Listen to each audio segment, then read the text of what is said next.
kenal berinteraksi dengan Rendra gitu. Oh, Apa bagaimana yang Lawu melihat sosok Rendra itu, karena ini orang sangat apa ya, diidolakan banyak orang sebenarnya. Istri yang dicerai aja setelah beliau meninggal masih mau datang membacakan sebuah puisi. Oh, ini kan orang pilihan. Gimana menurut panjenengan sosok Rendra? nah, makanya seperti gini, peradaban hancur itu karena awal mulanya itu terpanggil. Seperti ini, Jawa garis paruh yang terpanggil itu akhirnya tereliminasi menjadi terpilih, kan itu.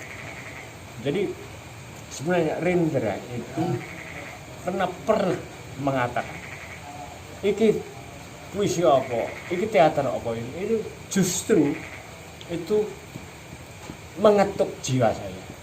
Rendra itu ada di dalam di kesadaran saya. Bahkan ketika sudah selalu begitu dia bilang, injaklah kepala saya lalu cepatlah meloncat tinggi. Itu dia memantik supaya ketika kamu ketemu di dalam diri kamu Cokromanggil kan, jangan hanya seperti ini, mengulang dan mengulang. Ini kamu itu seorang seniman. Ketika seorang seniman itu adalah seorang kreator.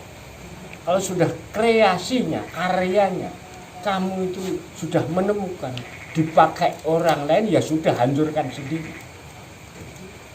Hancurkan sendiri dalam arti apa? Kamu harus membuat karya yang baru. Sehingga Cokromanggil kan.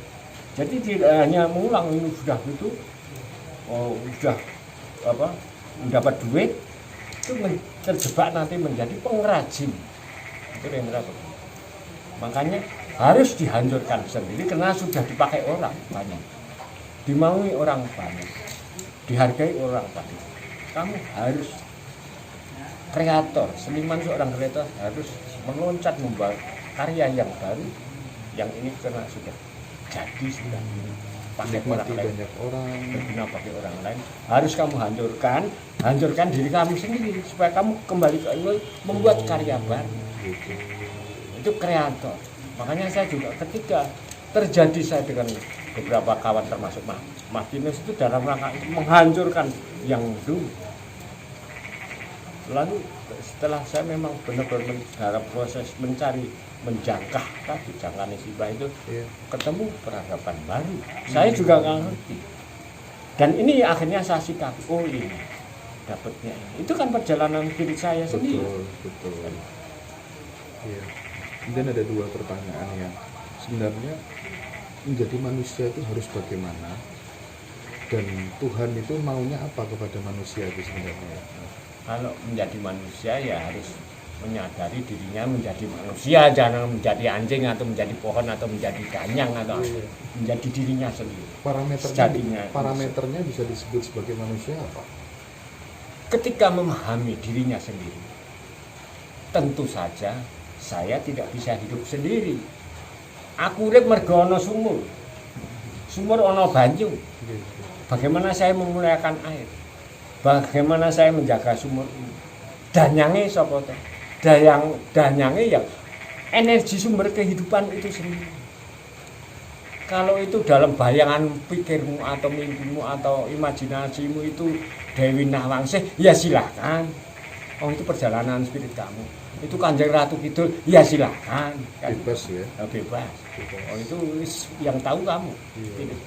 Tapi intinya energi hidup itu sendiri yang menghidupi kamu. Jadi kamu memahami itu sehingga kamu dialog dengan air.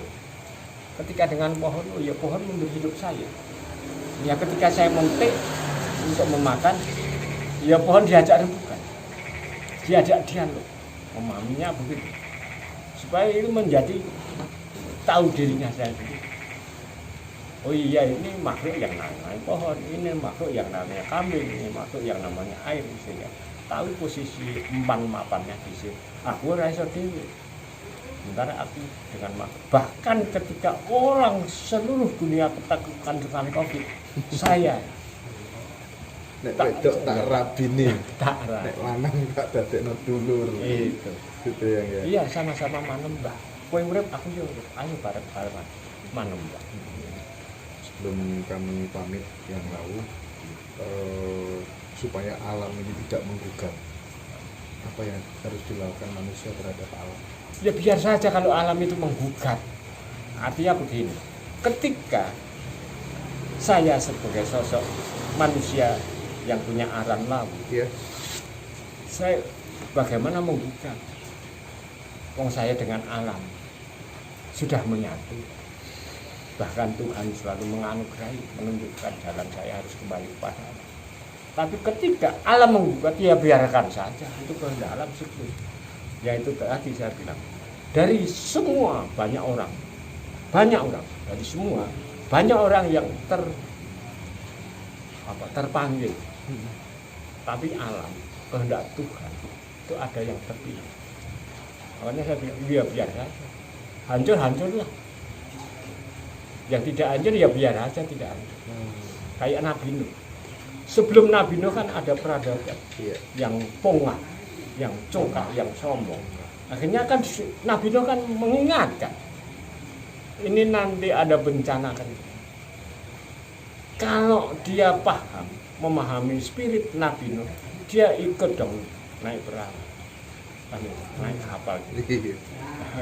Memang harus dihancurkan, alam menghancurkan, menggugat. Memang itu untuk membersihkan.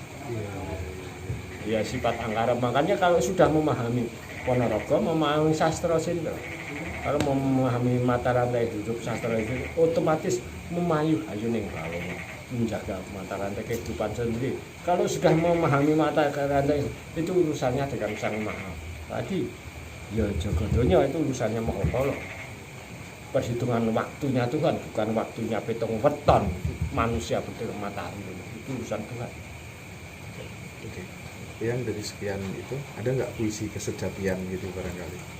Puisi Tentang kesejatian. ketuhanan atau kesejatian saya ingin Ya, dibacakan sebagai penutup Oke. perjumpaan kita pada kesempatan malam hari ini yang lawu warta.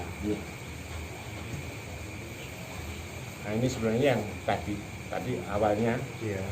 yang saya baca itu mantra. Iya. Sangkan sir sifat aran gesang parang sagung langgeng itu mantra. Lalu suluk itu adalah ungkapan manusia memahami siapakah Tuhan. Ini tidak bacakan.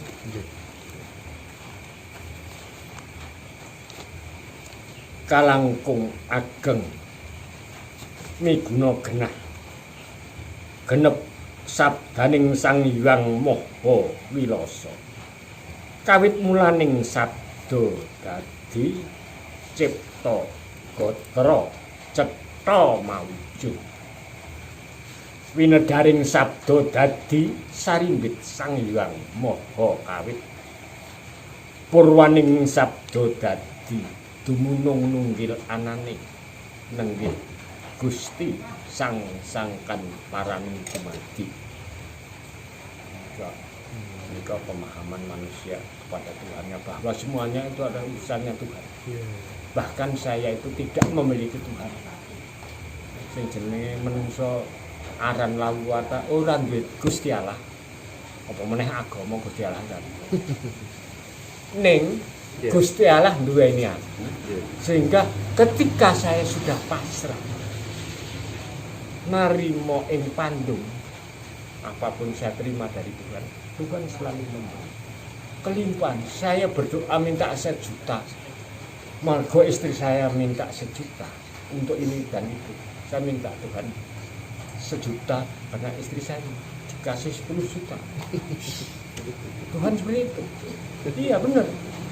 Terus ya terima kasih Tuhan. Tuhan memberi 10 juta, tak kasihkan istri saya 1 juta karena dia minta. Yang 9 juta bukan untuk saya, yang minta istri saya. Tak bagikan siapa yang butuh. Tuhan terima kasih. Kelebihan darimu, dari permintaanku ini, saya kembalikan kepadamu melewati alam dan kehidupan. Siapapun yang membutuhkan. Kalau aku nganggur ono, itu sih. Itu bukan hak saya. Hak istri saya 1 juta. Tuhan membeli 10 juta bukan hak saya. Barangkali Tuhan itu ketika mengujo istilahnya memberi kelimpahan, Iya. itu justru menguji. menguji.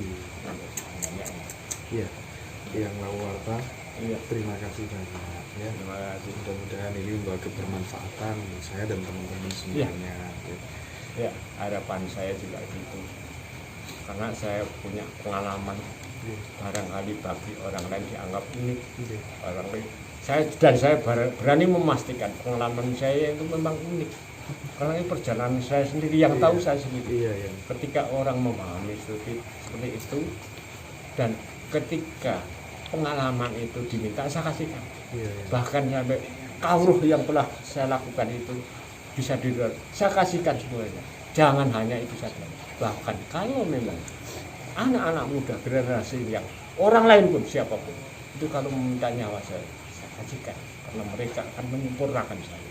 Ketika saya kasihkan semuanya termasuk nyawa saya, kehidupan itu akan menyempurnakan saya, karena mereka meneladani, karena mereka juga proses sama-sama mencari dalam proses perjalanan spiritnya ketemu dengan Tuhan. Mohon didoakan kami ya, Yang ya. Ya, terima kasih. Rahayu. Rahayu.